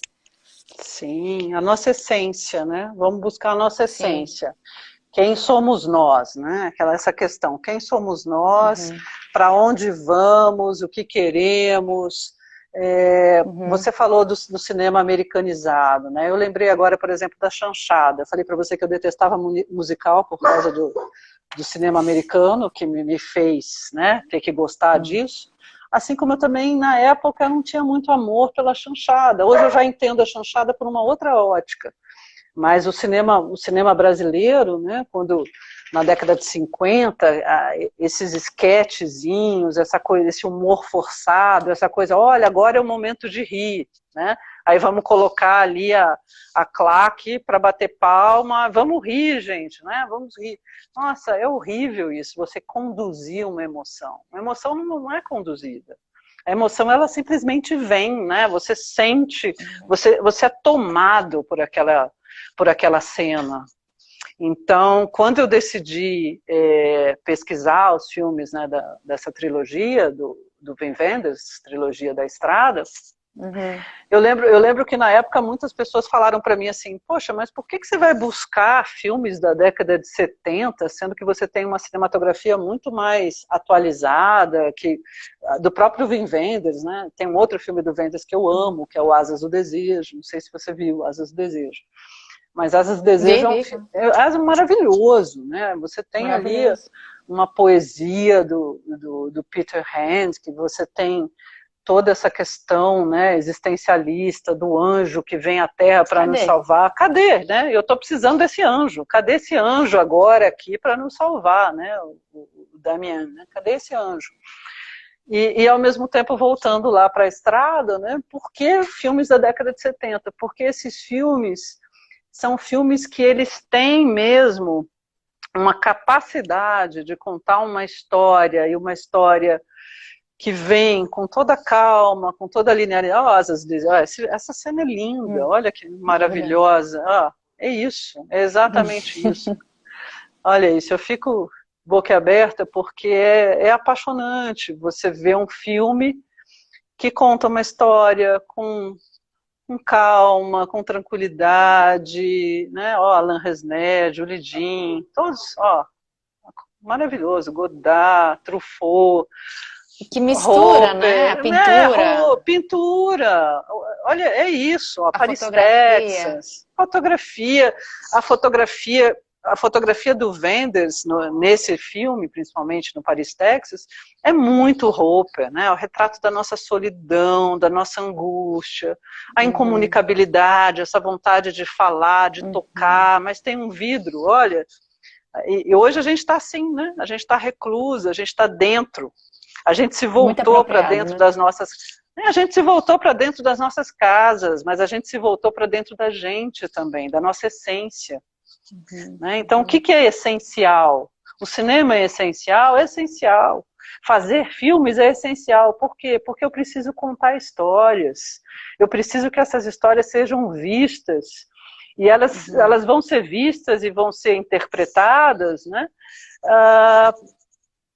individualmente. Eu não tenho que simplesmente, eu brinco, né, com essa expressão, eu não preciso legendar filme dublado, né, eu não preciso legendar uma imagem, né, pegando o ditado dos chineses, né, uma imagem vale mais do que 1000 palavras. Então, quando eu tenho um ator colocando um rolo ali, né, de filmes, quando eu tenho um ator simplesmente olhando, interagindo, eu tenho uma sensação, eu tenho uma sinestesia. Ele quer me dizer o quê? O que esse diretor está querendo me contar? O que é esse para-brisa, né? Esse para-brisa é a tela do meu filme, é a estrada, a música. Tem coisa mais deliciosa, eu estou sentindo uma falta louca disso, sabe? De poder entrar num cinema, de poder entrar num carro e sentir o vento, e viajar, e ouvir música. Você observar um filme, né, a materialidade de um filme. O digital não dá isso, Carol. Você não vai pegar o seu drive, né, e ficar apaixonada pelo seu drive olhando as suas fotos. Não vai. Mas você vai ficar completamente, né, envolvida, né, olhando aqueles metros e metros de fotograma. Eu estou sendo, me desculpem, eu acho que eu estou sendo saudosista, o momento também é um pouco assim, mas eu tenho essa gana do analógico, do filme, eu tenho um pouco esse sentimento vintage aí, faz parte de mim. Sim, sim, mas eu acho que a mensagem passa, né? A mensagem do cinema independente, se é analógico ou digital, Sim, ela fica, e essa coisa do existencialismo, né? Eu peguei uma frase aqui do Sartre, que, enfim, que eu gosto muito, porque... Adoro essa cena, amo essa cena aí. Essa é maravilhosa, né? Essa que finaliza. Olha, a frase do Sartre... o Rafael... Não, o Rafael falou uma coisa bonita aqui, achei tão bonita. Ele falou: a cinema... A Vanessa, é que eu vi Morbeck, desculpa, é a Vanessa. A Vanessa falou aqui, o cinema também é tátil. E é isso mesmo, é tátil, né? Dá essa vontade da gente sentir aquela imagem, né? A gente sente. O que os nossos olhos veem, o nosso coração está sentindo ali, está palpitando, e você fala, olha, um filme de 3 horas, esse filme eu posso assistir aqui, a gente pode combinar depois, quando acabar tudo isso, a gente rever a trilogia. Porque eu não tenho acesso a esse filme. Então, eu tenho aqui, a gente pode combinar, a gente faz uma sessão aqui no Jardim e assiste o filme e fica comentando por horas, porque é apaixonante. Quem ama cinema sabe que um filme, né, um frame, uma calma para você fazer uma fotografia, né, você pensar como é que você vai criar aquilo, não é pastelaria, não é a pastelaria do vídeo, me desculpe, não é você colocar uma luzona de LED e deixar tudo chapado, não é. A gente pode fazer isso aqui, a gente está conversando, tem todo, mas a gente não está avaliando a nossa fotografia, que esse não é o propósito.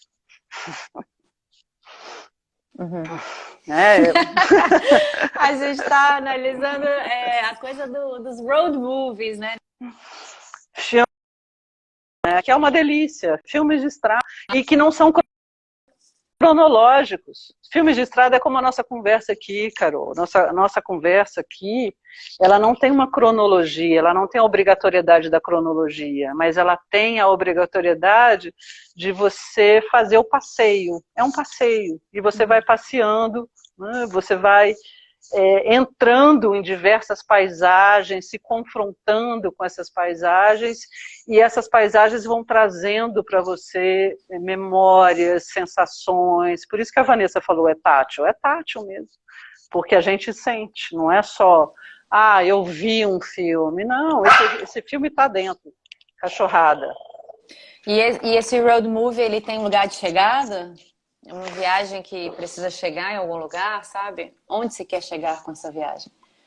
Pois é, o Wenders, ele costuma falar, né, eu acho bonita essa frase dele, assim, ele fala que toda vez que você vai fazer um road movie, você tem uma vontade de viajar, né, e a viagem, o que ela é? Ela é uma busca, você está querendo buscar alguma coisa, aí eu vou buscar, cansei, né, eu tinha planejado, antes da pandemia, fazer tinha planejado, a ideia é fazer, né? Não sei se na época que eu gostaria, mas isso vai ser feito.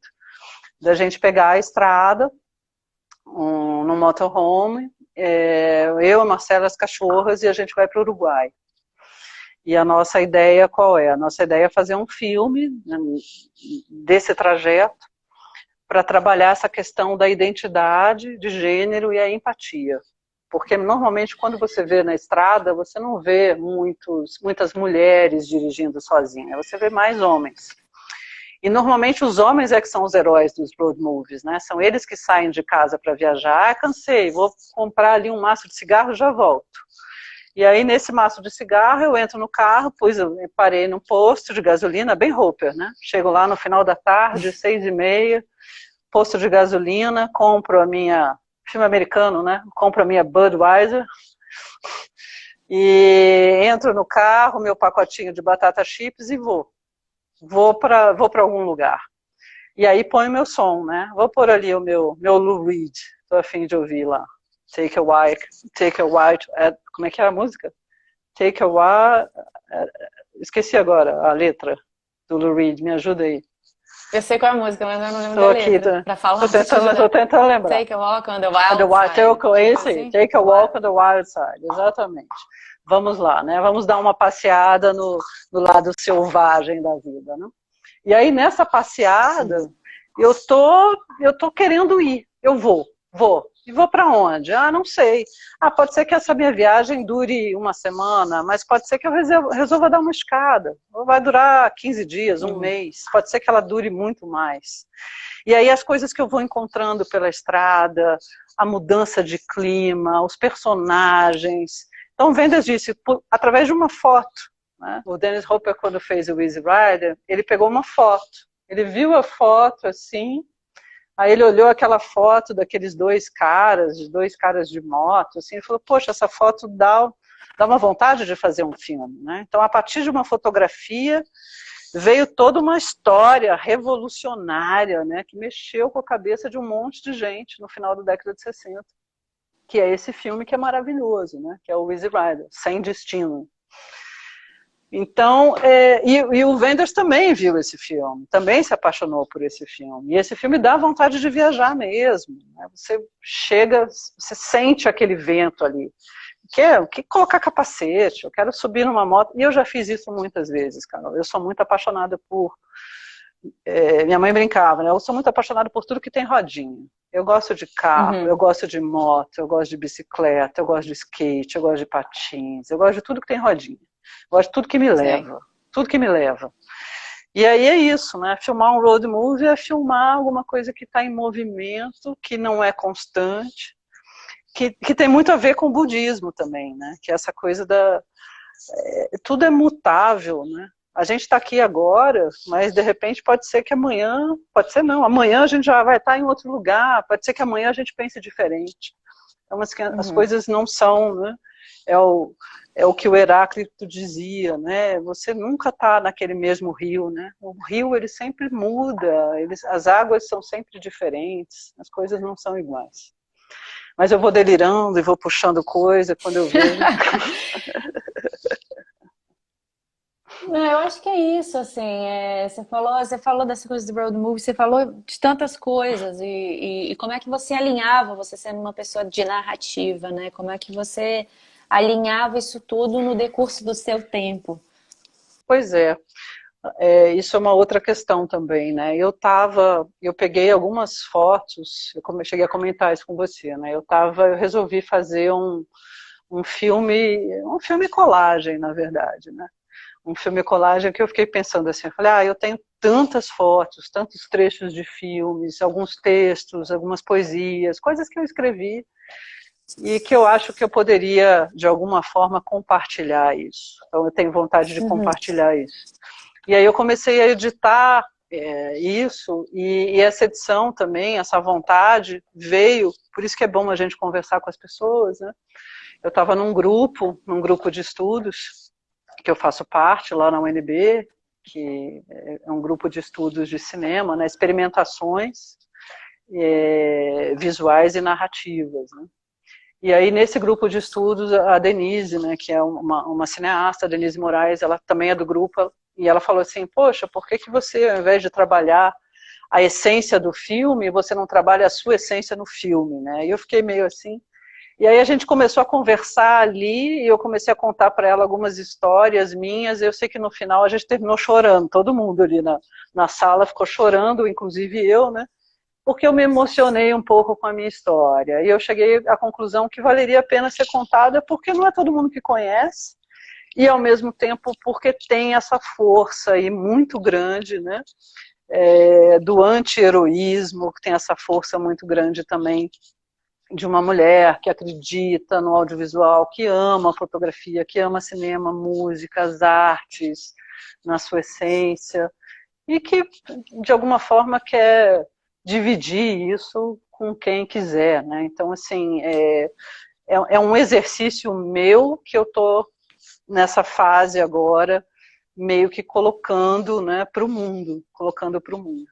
E, ao mesmo tempo, eu me sinto um pouco ansiosa, mas ao mesmo tempo cautelosa com isso, porque sou eu, né? E aí quando você fala de você, e na verdade eu não quero falar só de mim, eu quero falar sobre essa sensação do fazer cinematográfico, essa sensação de pensar a poesia com a imagem, né? Que link que eu posso fazer entre a poesia e a imagem, e a literatura, porque eu gosto muito de ler também. Então a literatura me dá essa possibilidade de concatenar um texto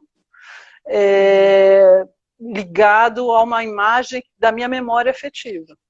Então, assim, se eu fosse falar para você, o que você lembra, né? O que você lembra com muita força de você? Eu me lembro com 4, 5 anos de idade, numa janela, eu morava em Santos, né? Uma janela, assim, do apartamento que a gente morava, no primeiro andar, olhando para o mar, olhando para fora, né? Então isso me faz lembrar o quê? Isso me lembra essa coisa do exterior. Mas o que é o mar? O mar não é igual. O mar são ondas, é um ir e vir, né? Então tudo isso, eu faço essa ligação um pouco, né? Filosófica, existencialista, com a poesia, com a imagem, com o preto e branco, com o grão do filme, né, com o granuladinho do filme, mas não é aquele granuladinho que a gente coloca no filtro, não, é o granuladinho que já vem. É isso, eu acho que é um pouco. Não, mas história. Porque você, pra mim, é essa história que você sempre fala, da panaceia, de tudo ao mesmo tempo agora. E eu acho que você tenta colocar nos seus projetos todos esses gêneros também, né? Eu sugiro da gente ir finalizando agora com quais são os temas atuais. O que a gente pode estar lendo, o que a gente pode estar assistindo agora, que são os temas desse momento. Por exemplo, empatia. Empatia, né? Pois é, quando a gente vai falar sobre empatia, eu assisti recentemente aquele filme O Parasita. Não sei se você já viu. Uhum. Tenho aqui. E aí esse filme, ele fala muito sobre empatia. Olha que legal. Fala muito sobre empatia, você se colocar no lugar do outro. A gente está vivendo essa pandemia. O Poço é outro filme também maravilhoso. A Casa. A gente tem muitos filmes que falam sobre empatia, mas eu acho que é imprescindível a gente lembrar de algumas coisas agora que eu faço questão de ressaltar. A importância dos cientistas, a importância das pessoas que gostam e que acreditam, né, no outro, né, que acreditam que saúde, na verdade, não é algo que deva ser escolhido, né? Saúde é universal, é por isso que a gente tem um sistema único de saúde, que por mais que tenha alguns problemas, que a gente sabe que tem, ele existe e muitos usufruem, e se não fosse ele, pode ter certeza que a gente estaria bem pior. Quando eu falo em empatia, eu lembro de universidade também, Carol, as universidades públicas que abraçam, né, inúmeros estudantes desse país aí, que vão também se tornar cientistas, pensadores, e vão nos ajudar a descobrir não só curas, né, mas inovações, novas tecnologias de comunicação. Eu acredito muito nisso. Já vou. Então é isso, esse se colocar no lugar do outro. Eu acho que a empatia é fundamental, é o nosso fundamental. E aí tem medo também, né? Poxa, o medo, ele tá forte, né? Mas ao mesmo tempo eu prefiro que a gente não sucumba, eu prefiro que a gente acredite que esse medo ele vai ser diluído, né? Muito em breve ele vai ser diluído por questões também científicas, por comprovações. Então, assim, acho que a gente não, eu não queria. Quando eu me lembro de medo, a minha essência do medo vem dos filmes de terror, desses filmes mais, essa ficção científica. A gente falou do Blade Runner, né? Antes a gente tinha medo da chuva ácida, né? Ah, pode ter uma chuva ácida, aquela pessoa não é de verdade, ele é um robô, né? Eu descobri que aquela pessoa é um robô. Hoje a gente já está vivenciando isso, né? Com a inteligência artificial, a gente vê na televisão ali pessoas que não são pessoas, a gente já vê pessoas nos games que também não são pessoas, são avatares. Então, e tem pessoas normais que também simulam, né, essa artificialidade, mas aí já é uma outra seara aí. Mas pensar um pouco nisso também, né, no que é real. O real, o que é real, o que é saudável, o que vale a pena a gente experimentar. Né? Isso é importante. Uhum, uhum. E diversidade, minorias, outro tema. É fundamental também, esse respeito, né? Respeito, pensar assim, nós existimos, né? Eu não me vejo, eu não acordo todo dia e falo assim, eu sou a Rose, professora de um curso de cinema e audiovisual, com 50 anos, homossexual, casada com a Marcela, com 5 cachorras. Não, eu me vejo como uma pessoa que tem sentimentos, uma cidadã, né, brasileira. E aí eu vou para a literatura, eu posso pegar um livro, sei lá, por exemplo, mais voltado a questões de gênero, né, como a Marcela me traz muito isso porque são coisas que ela pesquisa, né? Então outro dia eu li um livro que eu fiquei embasbacada, um livrinho chamado o Papel de Parede Amarelo. Não sei se eu vou lembrar agora o nome da escritora, mas é um livro fininho, mas é lindo, lindo, lindo, lindo. Também não vou contar o final, mas tem tudo a ver também com o que a gente está vivenciando, que é essa questão de você vivenciar uma clausura, de você começar a olhar para a parede, você começar a vivenciar coisas que você jamais tinha vivenciado. Então, assim, é lindo, porque exatamente, ela faz você rever coisas que você não via antes. E o quanto que você pode ser oprimida, né, numa relação dentro da sua casa, o quanto que você pode ser oprimida pelo seu espaço ou pela sua falta de cinema. Tem um livro que eu tenho escutado muito, sempre falam nas lives, você me falou dele também. Qual? Que é o Ideias para Adiar o Fim do Mundo, do Krenak. Maravilhoso, maravilhoso. O índio, maravilhoso. né? Muito lindo você ter lembrado dele, muito lindo você ter lembrado. Eu falo muito desse livro pelo seguinte, né? Tem uma questão aí que é essencial. A gente está esquecendo da nossa essência.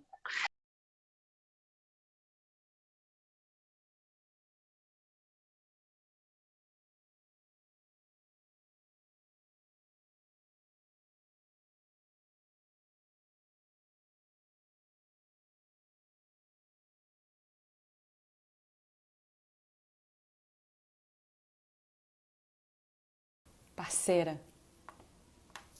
Terminar esse direito, né? Na hora que a gente tava falando do Krenak. Será que a Rose vai voltar? Eu tô na dúvida se ela vai voltar.